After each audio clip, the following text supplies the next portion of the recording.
Today, I want to take a closer look at two out of the seven magnificent seven stocks that I believe are sitting at some attractive levels. So, let's take a closer look in today's episode. I want to thank The Motley Fool for sponsoring this video, and check out fool.com/Jose for the 10 best stocks to buy now. With that link, you get a promotional offer for the subscription service. Now, let's continue with today's episode. All right, so the first company I want to take a closer look at is Alphabet, aka Google. We can see right now the stock is sitting at $133, but from its 52-week high, the stock is down nearly 14%. At the end of this episode, we are going to take a closer look at valuations. But first, I just want to share my overall thesis of why these companies, in my opinion, can do well for my investment. Remember, everybody's investment thesis is different. I just want to share my overall thoughts. So right now, one of the things that's really dragging Google down right now is just all the issues impacting their overall AI solutions. More importantly, Gemini, right? There's various other AI solutions that Google provides, but right now the most popular, thanks to Microsoft and OpenAI's ChatGPT, is everybody trying to find a way that they can create their next OpenAI or kind of create their next GPT-4 model. So Google right now is just released Gemini, right? And that's doing pretty well to some extent. I do believe there's going to be better improvements, but right now there's a lot of pushback in a lot of the solutions that they're releasing with this Gemini. For example, the Gemini imaging issues got a lot of backlash.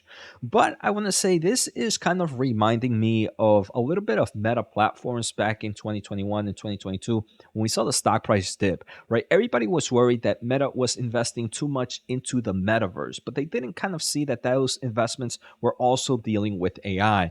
Now I feel like right now everybody's looking at Google and saying, hey, look, Google, you're failing in your Gemini, in your OpenAI competition, and no one else is looking at everything else that Google is doing right. And like I mentioned, valuations are looking pretty interesting for Google, and that's one of the reasons it's on the list. But Google, we can see from their most recent earnings that the CEO mentioned they are pleased with the ongoing strength in search and the growing contributions from YouTube and cloud. Each of these already benefiting from their AI investments and innovation. And this is an important topic to remember that AI right now, we've seen that from Meta, does really well with a form of recommender system, right? Meta has done it really well to increase their advertisement revenue, to increase their total watch time, to increase all the other solutions in forms of their social media.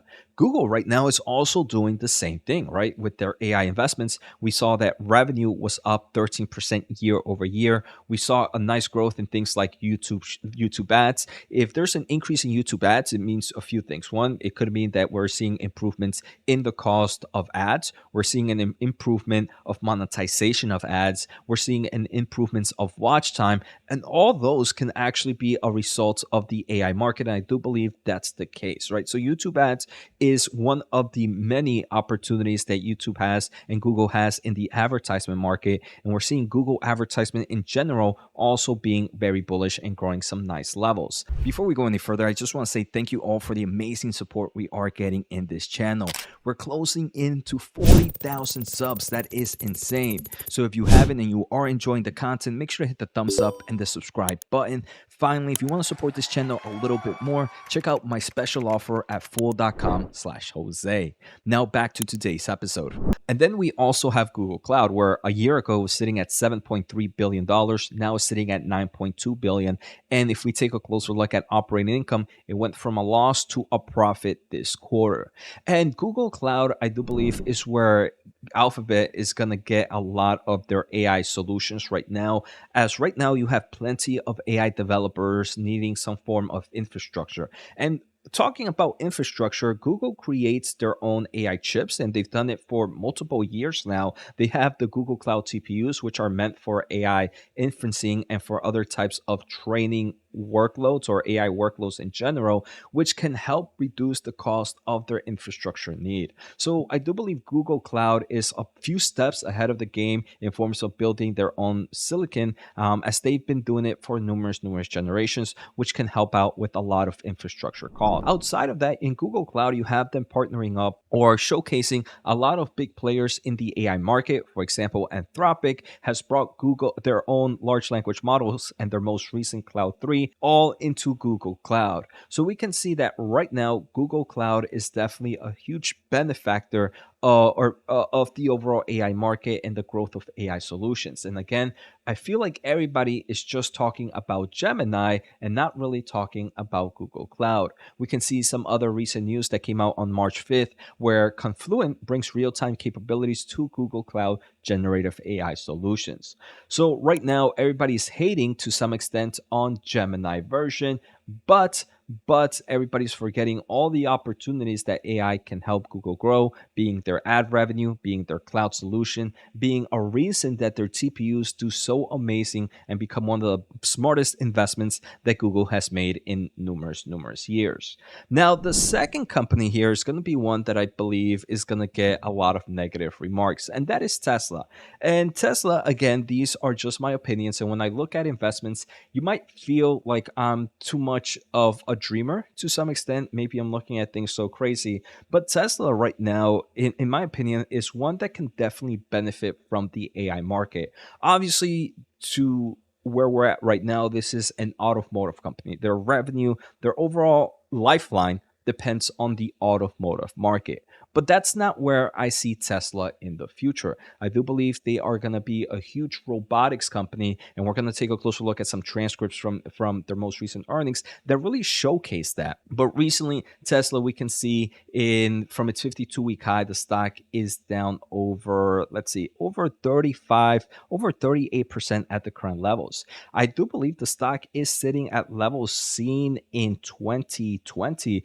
So to some extent, unfortunately, if you purchase Tesla in late 2020, you're pretty much in dead money right now. But in the past 5 years, the stock is up over 852%. So Tesla, an interesting play right now. A few things are impacting the overall stock. Today, we did see that there was a suspected arson attack that halts production at the Berlin Gigafactory. So obviously, that a reduction in production is going to hurt a company like Tesla right now. The other thing is right now, Tesla in just the EV market in general, the automotive market in general, is seeing a lot of pressure from things like high interest rates. We're seeing demand in the purchasing of vehicles go down right now. That is causing, obviously, side effects for Tesla where they're reducing their overall prices, which is reducing margins, and it's causing this kind of negative fear that, hey, look, Tesla is going to lose out a lot with this overall headwinds that the market is seeing.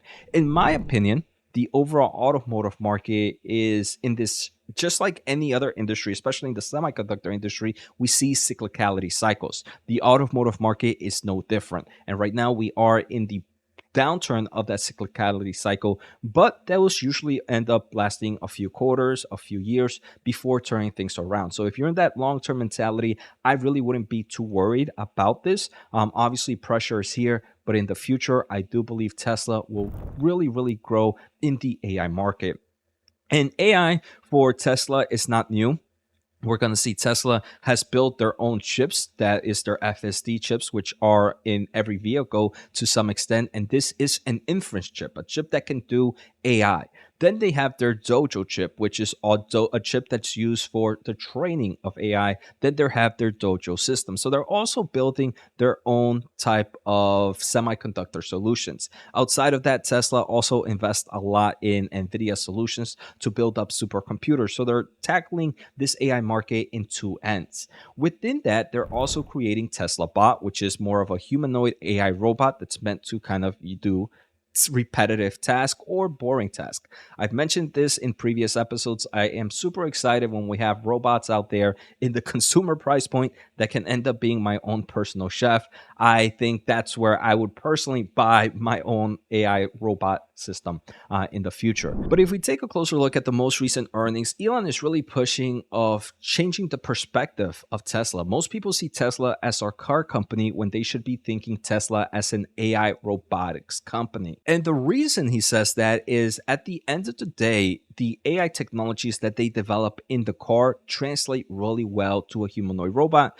because a car at the end of the day is just a robot on four wheels. So Tesla says that, hey, look, while we might not have humanoid robots, we have tons of data on how to move robotics and kind of the automation of something that can translate really well to the future of AI and the future of the robotics, right? So right now in the AI market, to really be successful, you need three things. First, you need the data. Tesla has that. Second, you need a form of AI model that is able to translate that data into something useful. And right now we are kind of moving into this video foundational models that, in my opinion, are going to be a great move and a great asset for Tesla in the future. The third thing you need is computational power. And right now we do have computational power from Tesla in forms of their own chips like the FSD chips, but also external chips from Nvidia as well. So right now Tesla has everything it can to continue to develop in this emerging technology.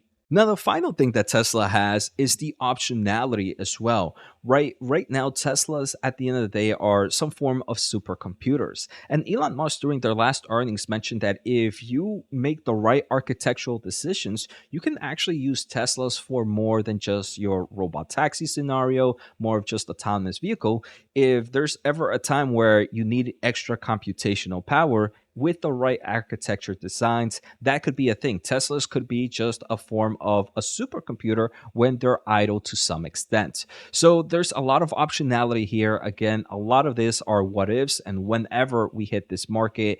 And Tesla, in my opinion, is for those, for me, where I do believe this market will come. I don't think it's going to happen anytime soon, but I do believe Tesla is going to continue to improve in the right direction and make it one of the leaders in this AI space.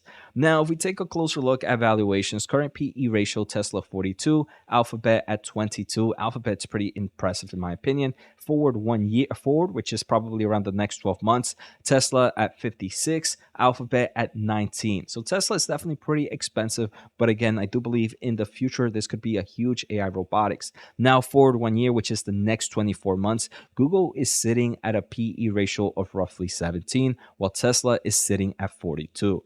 So again, if you're looking for more of a value play to some extent, I personally enjoy Alphabet with huge opportunities in the clouding market, in the advertisement market, and in the AI market. Now, if you want to be seen as someone crazy and maybe too much of a dreamer, Tesla is definitely one that I enjoy, as I definitely see that the company has all these huge foundation blocks to be a huge robotics and AI company, while definitely sitting at a pricey tag and understanding that right now Tesla depends a lot in the way and the cycle of the automotive industry. So I hope you guys enjoyed today's episode. Take care, have a good day, and see you next time.